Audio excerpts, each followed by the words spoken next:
আসসালামু আলাইকুম ওয়া রাহমাতুল্লাহি তাআলা ওয়া বারাকাতুহু। বিসমিল্লাহি ওয়াল হামদুলিল্লাহ ওয়াসসালাতু ওয়াসসালামু আলা রাসূলিল্লাহ আম্মা বা'দ।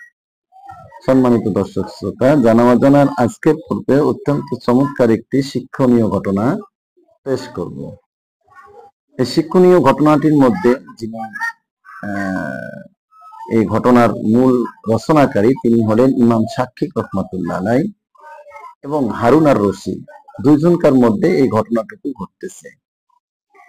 বাদশাহ হারুন আর রশিদ ইমাম সাক্কিক রহমাতুল্লাহ আলাইহিকে রাজ দরবারে ডেকে নিয়ে বললেন, আপনি আমাকে কিছু উপদেশ করুন, যে উপদেশগুলো মেনে আমি চললে আমার জীবনের কল্যাণ বয়ে নিয়ে আসবে। তিনি বললেন একটি পর্যায়ে, ঠিক আছে, তাহলে আমি আপনাকে একটা কথা বলি, যে আপনি মনে করেন কোন জঙ্গলে পিপাসায় আপনি মরণাপন্ন হইয়া পড়েছেন, তখন এক গ্লাস পানি বা শরবত পাইলে আপনি কত মূল্য দিয়ে খরিদ করিলেন?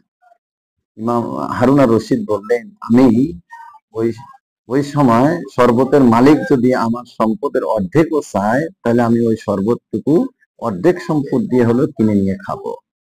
তখন ইমাম সাক্কিক রহমাতুল্লাহ আলাইহি বললেন যে যদি ওই শরবত খাওয়ার পর আপনার প্রস্রাব বন্ধ হয়ে যায়,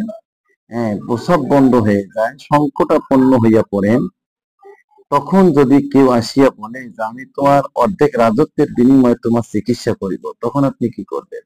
তিনি বললেন যে তখন আমি ওই রাজত্ব সব দিয়ে হইলেও আমি আমার চিকিৎসা করব। রাজা সাক্কিক রহমাতুল্লাহ বললেন, তবে রাজত্ব লইয়া কিসের এত ফকর করিয়াছেন, যাহার মূল্য, এখানে ঘটনাটা দেখেন, যে আপনি এক ঢোক পানির কারণে যদি সমস্ত সম্পদ দিয়ে দেন, আপনি আপনার চিকিৎসা বাবদ যদি আপনার সব সমস্ত সম্পদ দিয়ে দেন, তাহলে কিসের নিয়ে আপনি ফকর করতেছেন, বড়াই করতেছেন যে আমার এই সম্পদ আমি ধরে রাখবো, যাহার মূল্য এক ঢোক পানি।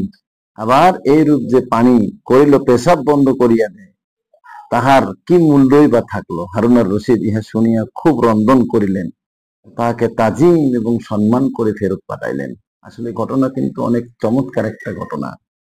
বিষয়টুকু আসলে আমাদের উপলব্ধি করা দরকার। আসলে এই দুনিয়ার যে সম্পদই আপনি ধরে রাখতে চান না কেন, এটা মূল্যহীন, এটা আপনার কোনো মূল্যই দিবে না। সুতরাং বিনিময়ে কিন্তু আপনি অনেক কিছু হারিয়ে ফেলতেছেন আখেরে। যাই হোক, আপনারা অবশ্যই আমার ভিডিও ভালো লাগলে লাইক, কমেন্ট, সাবস্ক্রাইব করে পাশে থাকবেন এবং বেল আইকনটি অন করে রাখবেন, পরবর্তীতে নতুন